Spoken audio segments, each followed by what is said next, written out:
Praise the lord. ఈరోజు వాక్యాంశము ద్వితీయోపదేశకాండం 2వ అధ్యాయం 7వ వచనం. యెహోవా నీకు తోడై ఉన్నాడు, నీకేమీయూ తక్కువ కాదు. ఆమేన్, హల్లెలూయా. ప్రభు ఈ వాక్య భాగం నుండి ఈరోజు మనతో ఏం మాట్లాడుతున్నారో చూద్దాం. యెహోవా నీకు తోడై ఉన్నాడు, నీకేమీ తక్కువ కాదు. ఎంత చక్కని మాట కదా. ఈ వాక్య భాగాన్ని బట్టి మనం ఈరోజు ఎంతో ధైర్యం తెచ్చుకోవాలి.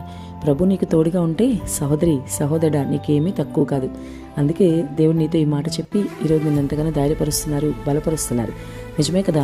చాలామంది అనుకుంటారు, నాకు నా స్నేహితులు తోడుంటే చాలు, నా బంధువులు తోడుంటే చాలు, మా అమ్మ నాకు తోడుంటే చాలు, నాన్న తోడుంటే చాలు, అన్న తోడుంటే చాలు మరి అని రకరకాలుగా చాలామంది అనుకుంటారు.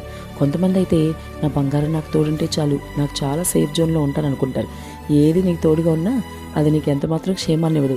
ప్రభు నీకు తోడుగా ఉంటే నీకు ఏమీ తక్కువ కాకుండా అన్నీ ఉన్నట్లే.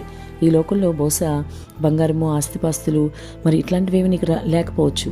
మంచి పరువు ప్రతిష్టలని, లేకంటే హోదా పలుకుబడి అని, ఇంకా ఇట్లాంటివి ఏదో ఉద్యోగం అని, వ్యాపారం అని, పెద్ద కారని, బంగ్లా అని, బ్యాంక్ బ్యాలెన్స్ అని నీకు లేకపోవచ్చు కాక. కానీ ఒక్కటి గుర్తుపెట్టుకో సహోదరి సహోదరుడా, నీకు ప్రభు తోడుగా ఉంటే ప్రతిదీ ఉన్నట్లే. అందుకే కదా భక్తుడు అంటాడు, ఈ లోకంలో నాకు ఎన్ని ఉన్నా నువ్వు లేని జీవితం వ్యర్థమేనయ్యా అని భక్తుడు పాడతాడు. నిజమే కదా. ఈ లోకంలో ఎన్ని ఉన్నా సరే ఆయన లేని జీవితం వ్యర్థమే. కాబట్టి నీకు నీ ప్రభు తోడుకుంటే నీకు ఏమీ తక్కువ కాదని గమనించి నీ ఆత్మీయ జీవితంలో ధైర్యంగా ముందుకు వెళ్ళు.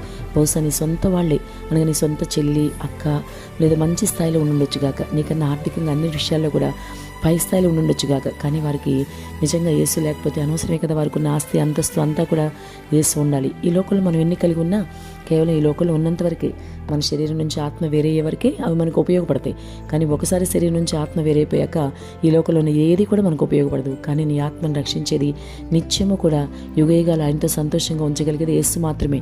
అందుకే యేసు నీతో ఉంటే నీకేమీ తక్కువ కాదని భక్తుడు చెప్తూ ఉన్నాడు. కాబట్టి ఏదైనా సరే, బంధువులు, స్నేహితులు, సొంత కుటుంబ సభ్యులు, సహోద్యోగులు ఎవరైనా సరే, ఏదైనా సరే, వాళ్ళు ఏది కలిగి ఉన్నా సరే, నువ్వు ఒకవేళ వాళ్ళని బట్టి నాకు ఇది కొదువుగా ఉంది అని అనుకోవడానికి లేదు. ప్రభు నీతో ఉంటే సమస్తం ఉన్నట్లేగా. ఇంకా నీకు కొదువు ఎక్కడుంది? కాబట్టి ఇప్పటివరకు ఒకవేళ అటువంటి ఆలోచన కలిగి బాధపడుతున్నావేమో. కాబట్టి ఇక మీద బాధపడకు. కారు బంగ్లా ఏది లేకపోయినా ప్రభు నీతో ఉంటే అన్నీ ఉన్నట్లే. ఆయన నీతో ఉంటే నిత్య సంతోషం నీకు ఉంటుంది. కాబట్టి ఇక మీదట నీవు ఎవరి దగ్గర ఏ విషయంలో కూడా సిగ్గుపడకుండా దేవుడు నీకు సహాయం చేస్తాడు. నీ దేవుడు నీతో ఉన్నాడు అనే విషయాన్ని నువ్వు మర్చిపోకు.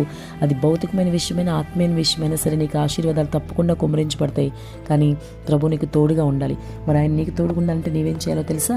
ఆయనకి ఇష్టమైన జీవితం జీవించాలి. వాక్యానుసారమైన జీవితం నువ్వు జీవించగలగాలి. ఆ విధంగా నువ్వు జీవించగలిగితే ప్రభు నీకు తప్పక తోడుగుంటాడు.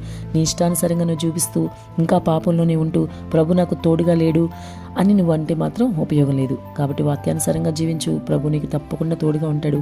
ఆయన నీకు ఏది తక్కువ కాకుండా చూసే దేవుడు. ఆమేన్.